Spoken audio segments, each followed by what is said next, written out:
The Berlin Wall, part of the Iron Curtain that cut Europe in two. Beyond the wire, armed force had always held down the peoples of the communist world.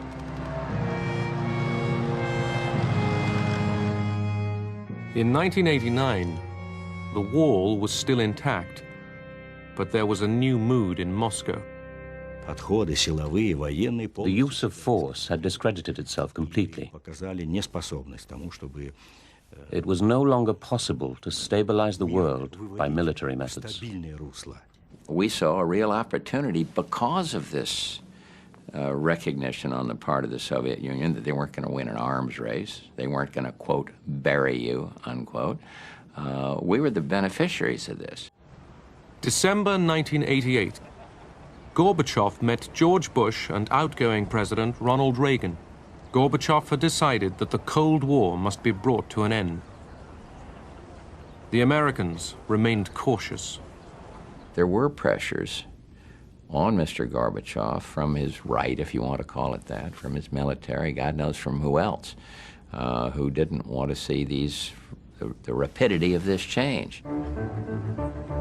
By 1989, Gorbachev was determined to loosen Soviet control over the nations in the communist bloc.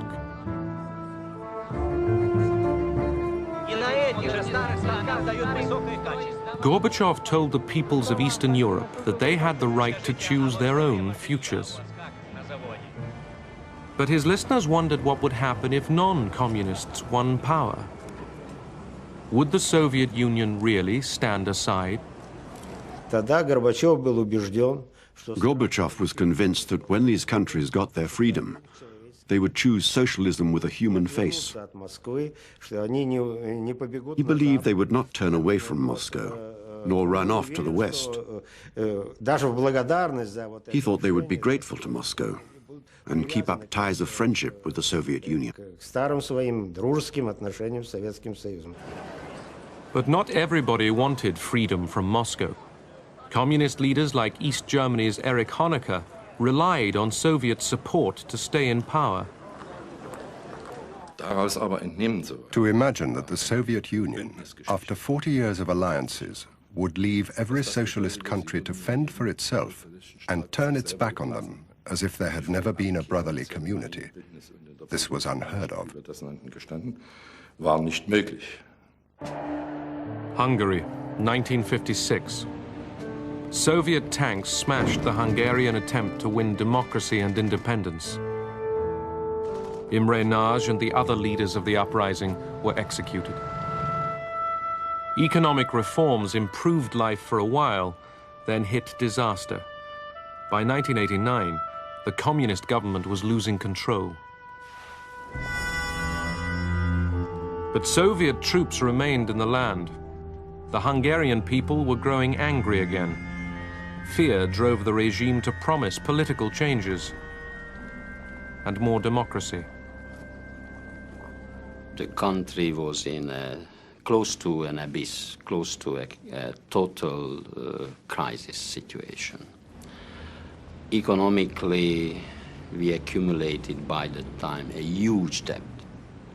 Politically, all the key players within the country realized that there is no way to get a better life via reforming the socialist model. In March 1989, Prime Minister Nemeth visited Moscow. The Hungarian leaders were planning free, multi-party elections. But would this be too much for Gorbachev? I said, I don't know as of this moment when we will have the first elections. But knowing that you stationing in the territory of the country roughly 80,000 soldiers, and having in mind the experience of '56, when your tanks crushed the revolutionaries and all the forces who fought that time for freedom, will you repeat the '56 exercise or not? And Gorbachev, without hesitation, responded quite clearly to me. I don't agree with the multi-party system, the introduction of the multi-party system in Hungary. But that's not my responsibility, that's your responsibility. There will be no instruction or order by us to crush it down. So that was quite important message. A nameless grave in Budapest hid the murdered leaders of the 1956 uprising. Now the government agreed to rehabilitate them, the dead and the living. Erzsébet Hrozova was 18 when she fought in the uprising. She spent 12 years in prison. I felt as you do when a plaster is removed, and at last you can breathe freely. You don't have to lower your head anymore. I felt I could breathe again. Imre Nagy and his comrades were given a public funeral. The government declared that the 1956 revolution was justified. The crowd listened to the names of the martyrs.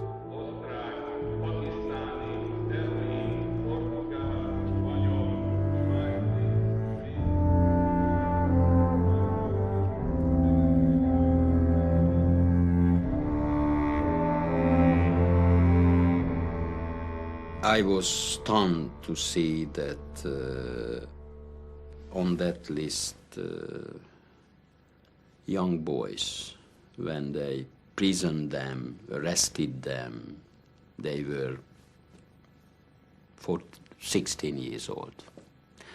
And they waited till they celebrated their 80th birthday. And next morning, they killed some of them.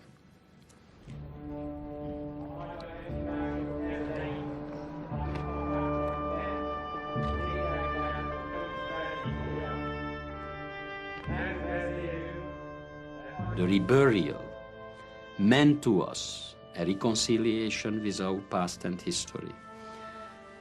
It meant a new start, a fresh start, especially in the political side of our life, and a renewal. A month before, the Cold War had lost a symbol.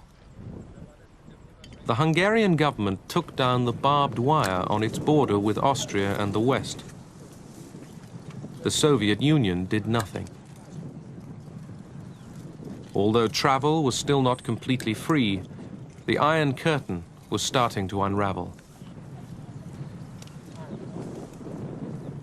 I refused to give to the Home Minister money in that year's budget for the renewal or the refurbishment of the old barber wired system. They said that the Iron Curtain was technically obsolete. It didn't work as a barrier anymore. They should not maintain a construction that endangered people's lives. Hungary's boldness alarmed the hard-line Warsaw Pact leaders. None was more shocked than the East German ruler Erich Honecker. His state formed the Soviet Empire's frontier with the West. Honecker's first reaction was to send the Minister of Foreign Affairs to Moscow to protest against this decision. Moscow's answer was, "We can't do anything about it." This was unique. It was the first time that Moscow had said anything like this to us.